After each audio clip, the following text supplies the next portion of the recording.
다녀왔습니다. 잘 다녀왔고요. 주님이 많은 일을 하게 해주셨어요. 도착하자마자 병원에 한 성도를 신방하게 됐어요. 이 성도는 우리 LHM 사역에 처음으로 들어온 사람이고, 우리 LHM 사역에 참 많은 아주 귀한 영향을 준 자매예요. 전신암에 걸려서 한쪽 유방을 절제 수술하고, 또 전신암이어서 의사도 완치를 포기하고, 본인도 그런 줄 알고 있으면서 그저 마음을 다하고 힘을 다해서 우리 LHM 사역에 헌신했던 자매입니다.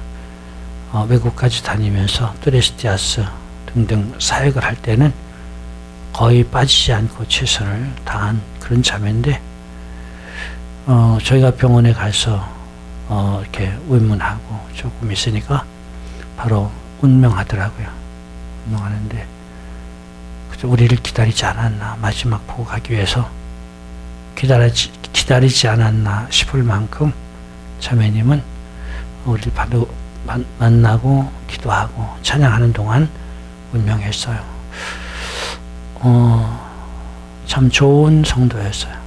좋은 성도였고, 또 주님을 사랑했고, 또 남은 생명 비록 아프지만은 그렇게 주님 앞에 아름답게 드리다가 41세의 젊은 나이에 주님 앞에 갔지만은 아름답게 주님 앞에 간 것을 보고 감사했어요. 그 주간은 내내 장례식 때문에 마음도 바빴고 또 시간도 많이 내야 하는 그런 시간이었는데, 그래도 참 함께 주님을 섬겼던 동역자가 주님 앞에 가는 시간, 참 애도의 시간이었지만 참 주님이 그래도 한국에 있게 하시면서 그 일을 주셔서 감사했고요. 저희는 토요일 저녁에 선발대로 산에 올라갔어요. 불과 2주 전에 캔디데이트 모집 20명입니다. 어떻게 할까요? 그래서 간다. 주님의 일은 간다. 그러고 준비했는데 보니까 등록한 사람들보다 현장에서 오는 사람들이 더 많았어요. 그래서 테이블 리더까지 74명, 75명, 76명, 77명, 네, 77명. 그리고 팀 멤버들 거의 80명, 그래서 150명이 넘는 아주 큰 모임이 됐고요. 그래서 주일 저녁부터 수요일까지, 수요일 오후까지 하고, 수요일 저녁보다는 장소를 옮겨서 우리가 30명 예산하고 40명 예산하고 조그만 펜션을 얻었어요. 그 자리에서는 다른 그룹이 들어와서 연장해서 못하고 펜션으로 30명 내지 40명 들어갈 수 있는 공간을 얻어서 옮겼는데, 따라온 사람이 거의 60명? 그래가지고 펜션이 모자라가지고 그럴 정도로 감사했어요. 그래서 금요일 저녁까지 마치기로 했는데, 저희가 거기서 하루 더 묵어야 했기 때문에 그것이 편해서 하루 더 묵겠다. 그러고 제가 또 일을 저질렀죠. 하루 묵을 텐데 같이 묵으면서 은혜 받을 사람들 남아라 했더니 거의 한 60명, 한 50명 남은 것 같아요. 몇 사람 안 가고 다 남아서 그날 저녁도 대단했죠. 그래서 토요일날 짐 싸가지고 내려왔어요. 내려오면서도 또 우리 친교하느라고 어느 목사님이 대접하는 모임에 가기도 하고, 전 토요일 저녁에 조금 쉬었던 것 같아요. 그렇죠? 주일 저녁에 리유니언 우리 죽전 큰 목양교에서 모였는데, 아마 리유니언 사상 제일 많이 모였던 것 같아요. 오버 100명이 넘어가지고 꽉 죽전교회를 꽉 채우는데 진짜 아름다웠고요. 감사하고요. 그리고 월요일 1시부터 월요일 1시부터 저녁까지 우리 하베스트 트레이닝 두 번째 특강 축사론을 다루는데요. 이번 축사론에는 이렇게 배우고자 하는 지적인 분들이 참 많이 모인 것 같아요.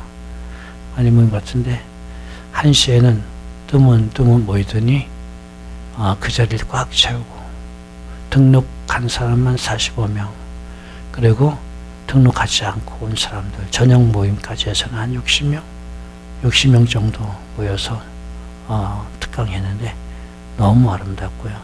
너무 감사했어요. 그러고는 2시까지 집회하고 그 이튿날 맞죠? 그 이튿날 짐 싸가지고 왔죠. 팀 멤버 위로밤도 있었죠. 그 이튿날.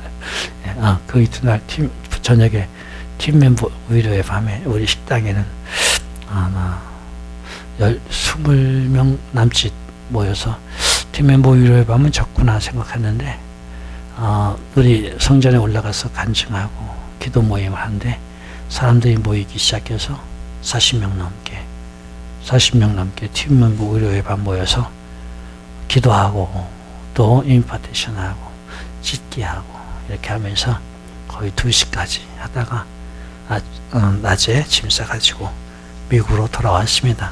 그래서 거의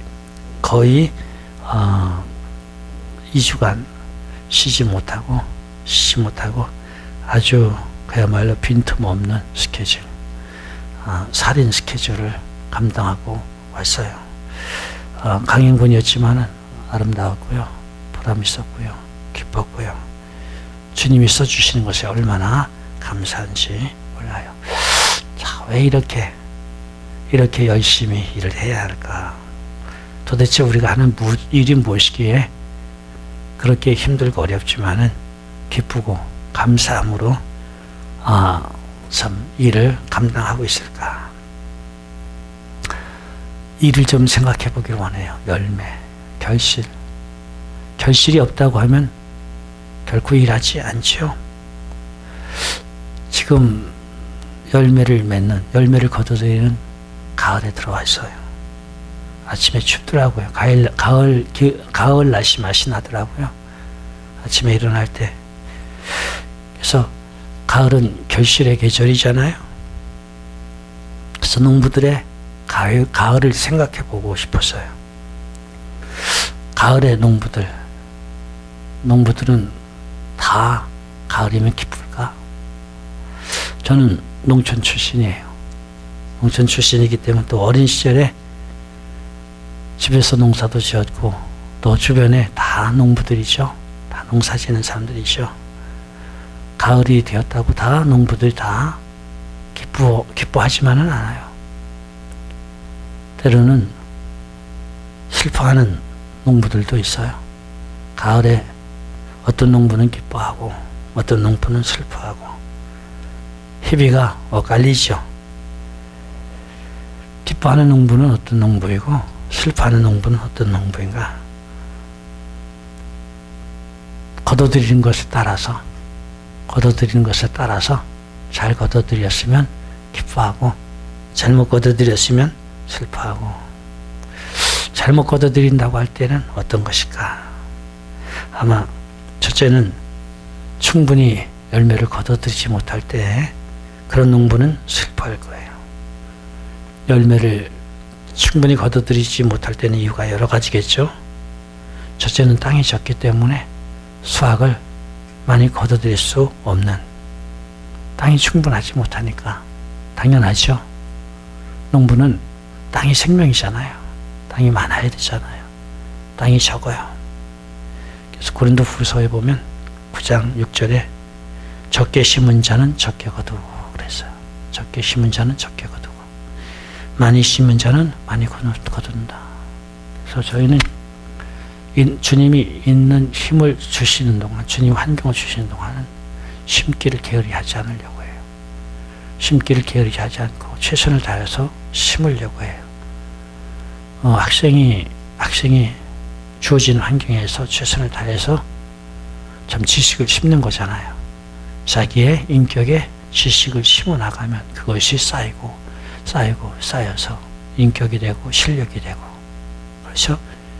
어렸을 때부터 많이 심는 사람은 많은 실력을 갖추게 되죠. 많은 지식을 갖추게 되죠. 그런데 그런 일에 게으르하는 사람은 자라서는 실력이 없는. 그래서 어린 시절에 학생들, 자녀들에게 책을 많이 읽히라고 한 말이 뭐예요? 많이 읽히는 만큼 무엇이 들어가요? 지식이 들어가죠. 지식이 들어가는 만큼 실력이 생기고 또 인격을 키워나가는 것이기 때문에 주어진 환경 속에서, 주어진 조건 속에서 최선을 다해서 심는 것, 그것은 참 중요한 일이다라는 거예요. 땅이 작을 때 적게밖에 심을 수 없지만은, 그러나 땅을 충분히 갖고도 열심히 심지 않은 경우도 있어요. 땅이 충분함에도 불구하고 열심히 심지 않아서 거두지 못하는 경우, 게으른 사람이죠. 게으른 사람들. 요즘 한국에 보면 휴지가 많더라고요. 노는 땅이 많더라고요. 그래서 땅은 넓은데 잡초만 무성하고 아무것도 거두지 못해요. 아마 그 땅 주인은 돈이 많기 때문에 아마 경작하지 않은 것 같아요. 그러나 그만큼 손해를 보는 거 아니겠어요? 어떤 사람은 가지고 있음에도 제대로 심지 않고, 또 심어놨지만은 제대로 가꾸지 않아서 잡초만 무성하고 실제로 열매는 많이 거두지 않는 경우가 있어요. 이런 경우도 적게 거둘 수밖에 없는 것이고요. 또 어떤 경우는 부지런한 농부임에도 불구하고 폭우가 왔다거나 혹은 심한 가뭄이 들었거나 이래서 작물이 자라지 못해서 열매를 거두지 못하는 경우도 참 많아요. 어쨌거나 농부가 소출이 적다 하는 일은 불행한 일이고요. 슬픈 일이고 아픈 일이죠. 우리가 이 땅에서 농부로 살아간다고 하면 소출이 많아야 될 줄로 압니다. 좋은 소출을 많이 거두는 거. 어쩌면 우리가 이 땅에 사는 거 농부의 삶을 살고 있지 않나 생각해 볼 필요가 있는 거죠. 둘째의 경우는 슬퍼하는 농부. 소출은 많은데 그럼 다 소출이 많다고 해서 다 행복해하고 기뻐할까? 그렇지 않은 경우도 있어요. 소출이 많지만은 때로는 슬픈 경우도 있어요. 작황이 좋은데 대풍인데 그래서 많이 거둘 수 있는데 아무도 사가지 않아요. 그래서 본전뿐만 아니라 그것을 거두어서 파는 비용도 나지 않아. 그래서 밭에 그냥 썩히는 경우를 종종 보는데요. 다시 말하면 상품 가치가 없는 제품을 만들어낸 거죠. 수요가 너무 많아서, 공급이 너무 많아서 사갈 사람이 없는 경우. 참 이런 경우는 농부의 지혜 문제죠. 처음에 심을 때 지혜롭게 공급이 적은 거, 그런 것을 골라서 해야 되는데 나도 너도 똑같은 걸 너무 많이 심어 놔가지고 결국은 사갈 사람이 없어서 팔지 못하는 경우. 농부가 이런 일을 당한다면 슬픈 일이죠. 참 아픈 일이죠. 그래서 갈라디아서 6장 8절에는 어떻게 심느냐도 잘 말하고 있어요. 육체를 위하여 심는 자는 육체로부터 썩을 것을 거둬들이고, 성령을 위하여 심는 자는 성령으로부터 영생을 거두리라. 무엇을 심느냐도 중요하다라고 가르쳐요. 얼마나 많이 심느냐도 중요하지만 무엇을 심느냐도 중요하다라고 가르쳐요. 그래서 실상은 인생에서 심고 거두는 일, 무엇보다도 중요한 일이다라는 거예요. 인생에서 심고 거두는 일. 왜? 인생은 두 번 심는 것이 아니에요. 농부도 보면 농부가 평생 경작해야 몇 번 하겠어요. 논농사 1년에 한 번씩 하는데 농부가 몇 년이나 농사하겠어요? 50년? 50년도 하지 않는 거예요. 그렇죠? 자기 논농사 가지고 해봐야 40년. 40년에 한 번 실패하고 두 번 실패하면 그것이 40분의 1, 20분의 1. 10분의 1로 이렇게 줄어드는 거예요. 자기 인생에서 한 번의 실패는 막대한 지장을 주죠. 그래서 어떤 농부는 한 번 실패하고 영영이 일어나지 못하는 사람도 있어요. 워낙 데미지가 크기 때문에. 상업하고는 다르잖아요. 상업은 돌아가는 것이 매일이잖아요. 그렇죠? 또 직장은 매달이잖아요. 농업은 1년에 한 번 혹은 몇 차례밖에 되지 않아요. 인생은 몇 차례가 되지도 않아요. 단 한 번뿐이에요. 인생은 기회가 단 한 번뿐이에요. 단 한 번의 기회가 주어진 인생을 결코 실패할 수 없다. 결코 실패할 수 없다. 그래서 소중히 살아야 되고 신중히 살아야 되고 그리고 정말 가치 있게 살아가야 된다는 거예요. 그런데 대다수 그렇게 소중한 한 번뿐인 인생을 무가치하게 막연하게 살아가는 사람들 보면 답답할 때가 참 많아요. 어떻게 저렇게 인생에 책임이 없을까? 저렇게 인생에 관심이 없을까라는 거예요. 세상에 사는 사람들은 참 다양해요. 마치 농부들과 같아요. 농부들은 그 일이 아주 다양하잖아요.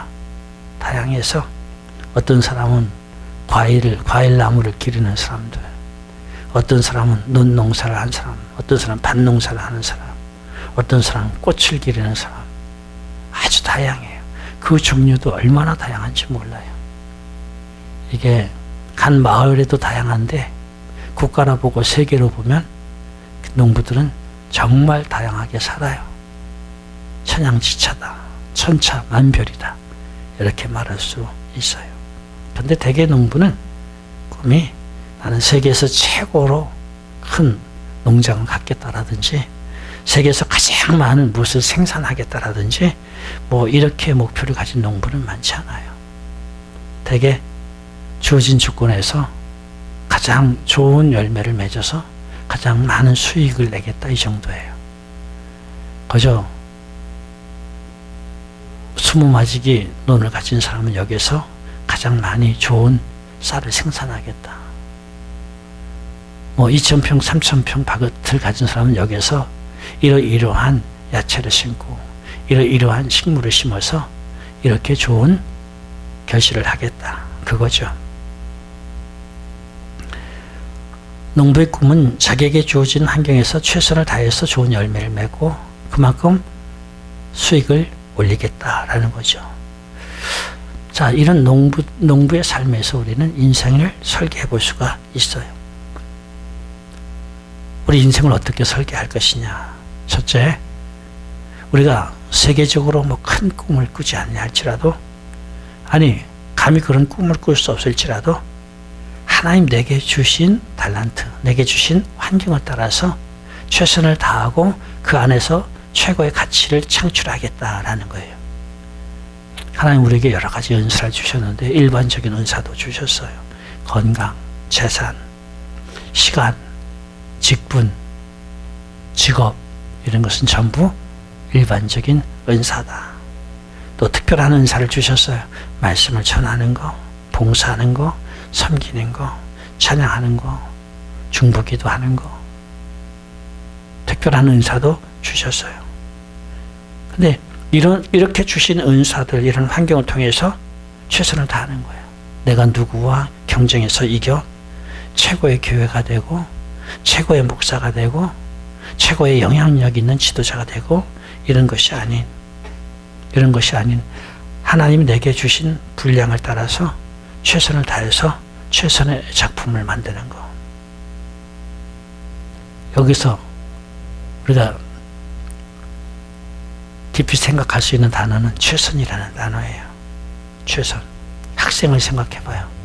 내가 전국에서 1등이 되겠다. 내가 전교에서 1등이 되겠다. 그런 마음을 먹는다고 다 전교에서 1등 되는 거 아니고 전국에서 1등 되는 거 아니죠. 그렇게 된다면 영예로운 일이지만은 그것은요, 그 해에 한 명밖에 될 수 없는 거예요. 그래서 전교 1등 그 해에 한 명밖에 될 수 없고요. 전국 1등 그 해에 한 명밖에 될 수 없는 거예요. 누구나 다 될 수 있는 것은 아니에요. 이룰 수 없는, 모든 사람, 한 명 빼고 모든 사람에게는 이룰 수 없는 목표죠. 그래서 그것만 바라본다고 하면 낙심하고 실망할 거예요. 그런데 내가 주어진 역량에서 내가 최선을 다하겠다. 이건 누구나 할 수 있는 거죠. 머리가 나빠서 공부를 제대로 못하는데 반 1등을 어떻게 바라겠으며, 그저 수준이 평균인데 나보다 머리가 좋은 천재들, 열심을 많이 하는 열성파들이 수두룩한데 학교 1등은 어떻게 하겠으며, 그럴지라도 최선을 다할 수 있잖아요.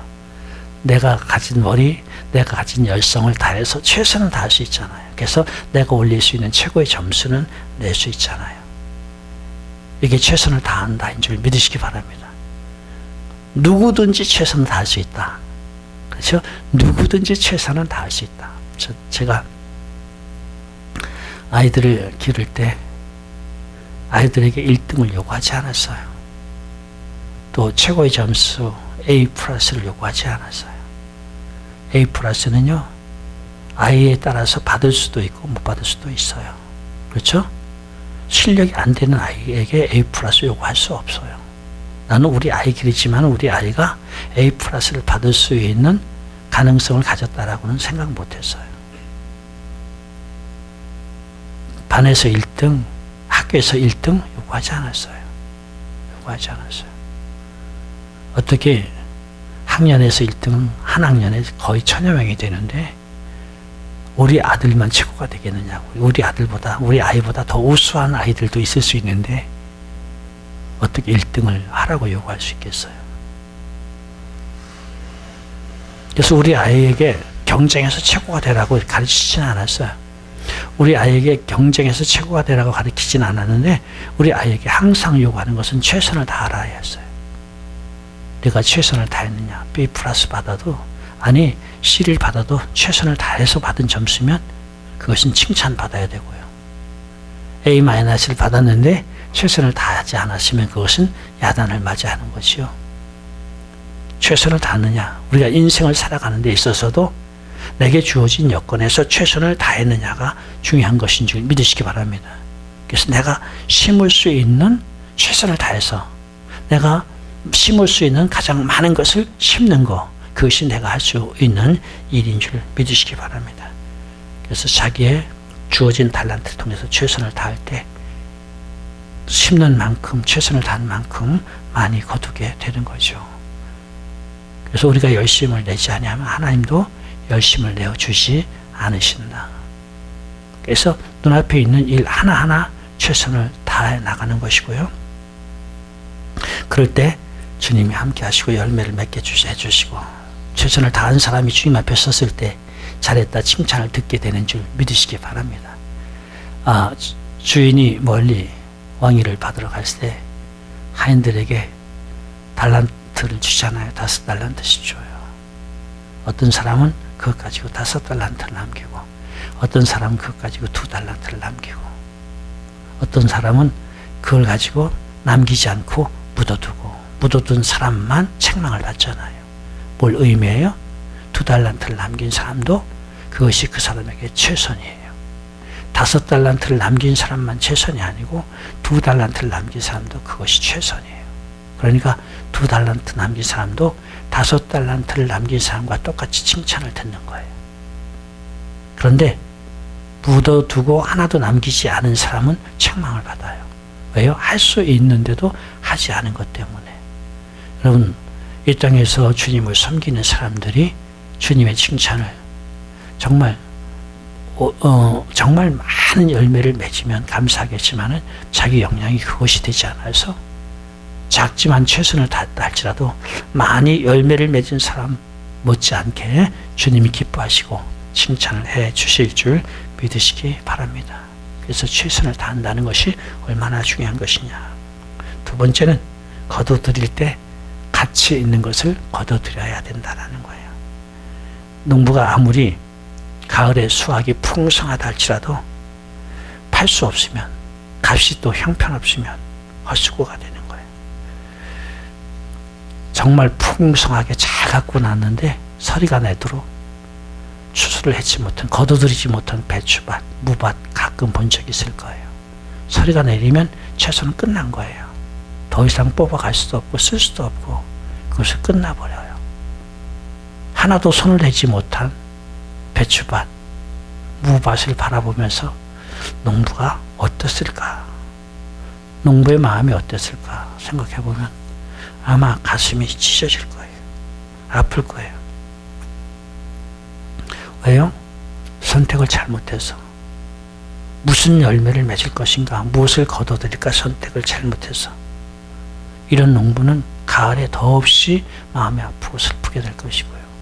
그러나 선택을 잘해서 자기 것이 너무 귀하게 팔리는 거예요.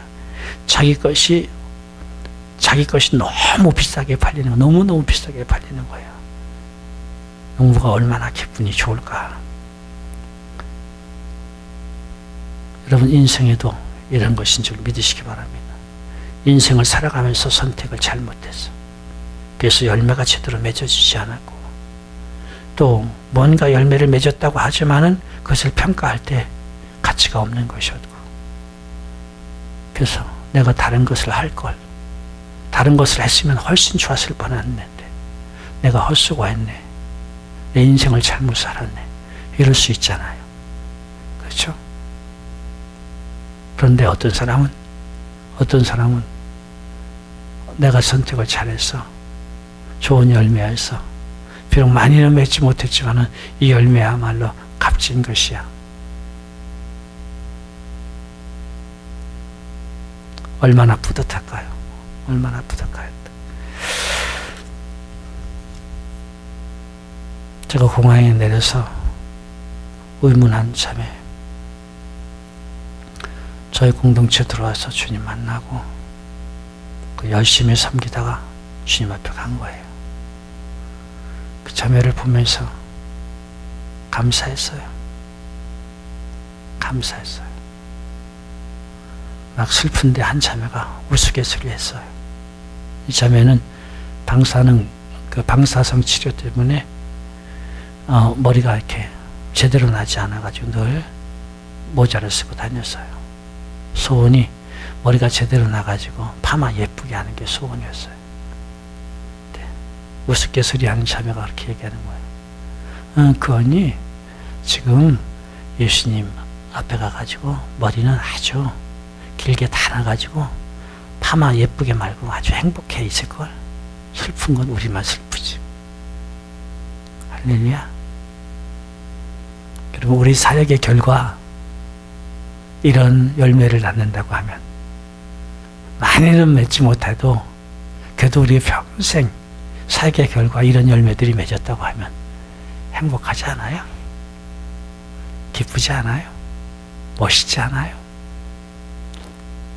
저는 30살에 헌신할 때 내 40년생에 한 명만 내 전도로 인해서 지옥 갈 사람이 천국으로 옮겨져 간다 할지라도 내 생애를 그쪽으로 던지는 것은 가치 있는 것이다. 저는 그렇게 생각하고 제 삶을 사역에 던졌어요.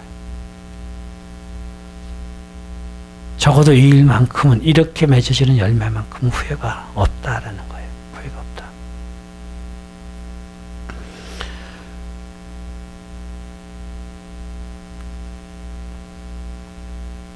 그런데 농부는 가을에 어떤 것이 정말 비싸게 팔릴지 선택하는 게 쉽지 않아요. 그게 어떤 열매를 거둬들이는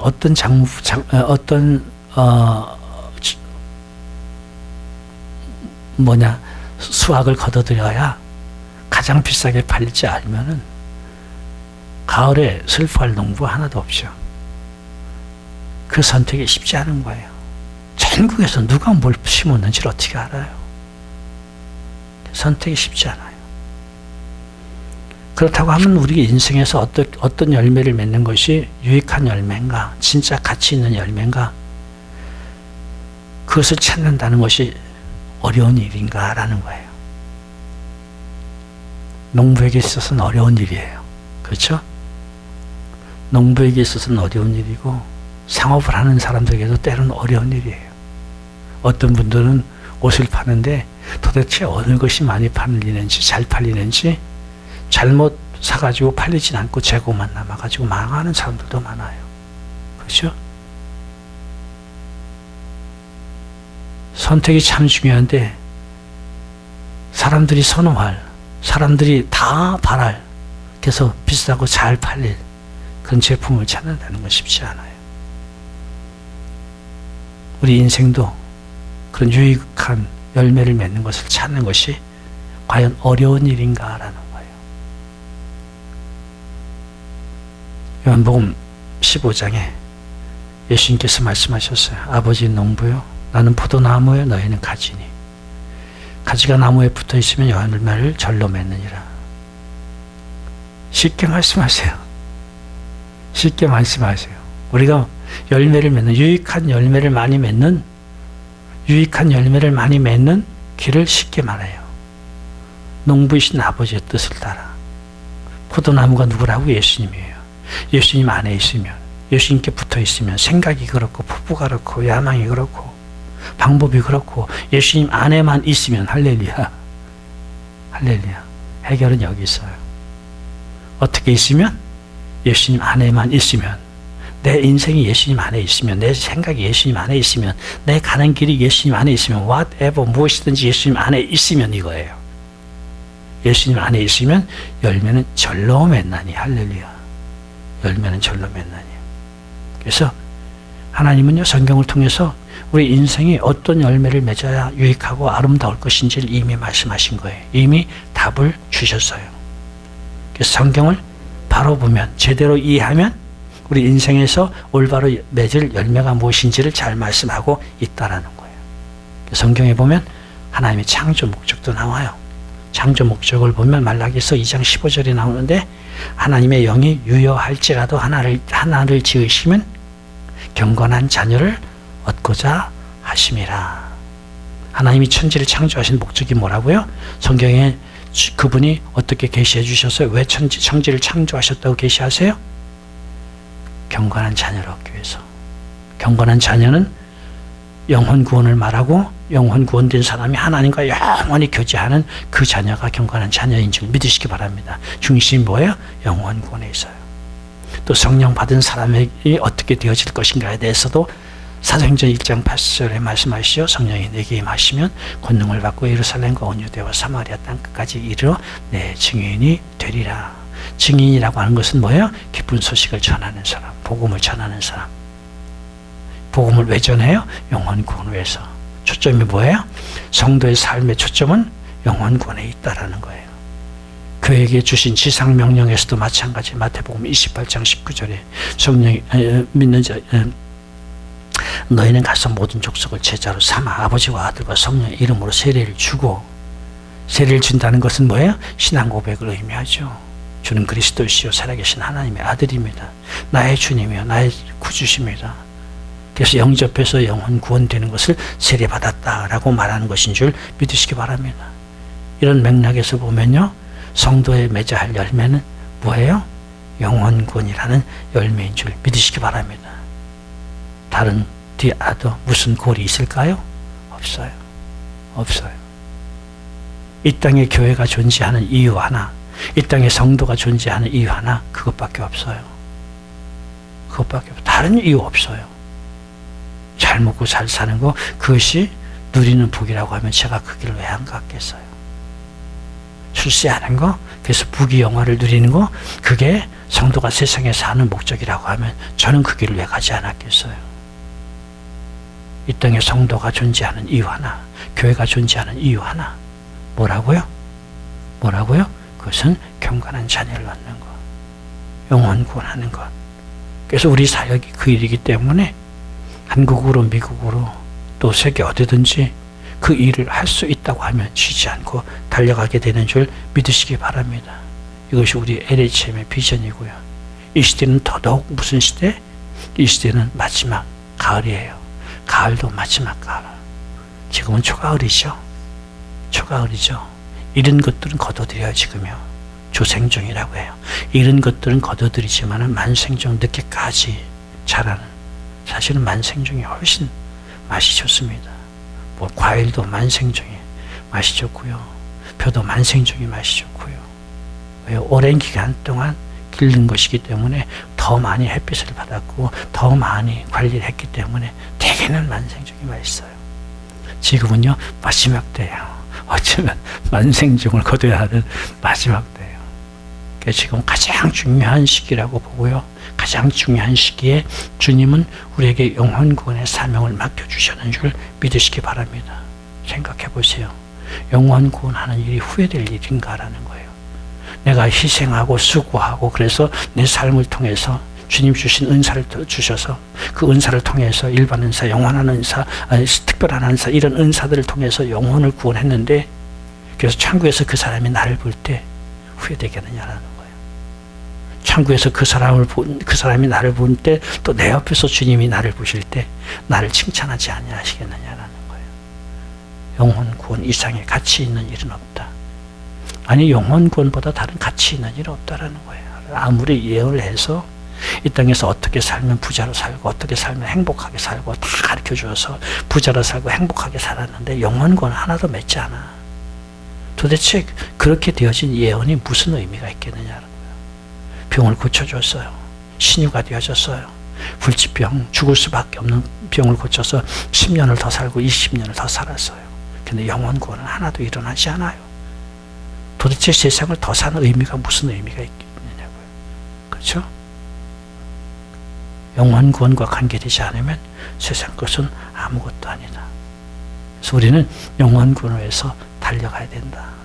모든 그러나 다른 어떤 공동체, 어떤 교회나 사람들하고 비교해서 내가 최고로 많은 영혼 구원을 하겠다. 이것은 경쟁할 수 없을 수도 있어요. 그러나 우리에게 주어지신 환경, 주어지신 달란트를 통해서 최선을 다할 수는 있잖아요. 최선을 다한다는 것이 중요한 것이고 우리가 갈 길은 영혼 구원을 위해서 최선을 다한다. 이것만이 우리가 갈 길이고 그랬을 때 주님 앞에 섰을 때 칭찬을 듣게 되는 줄을 믿으시기 바랍니다.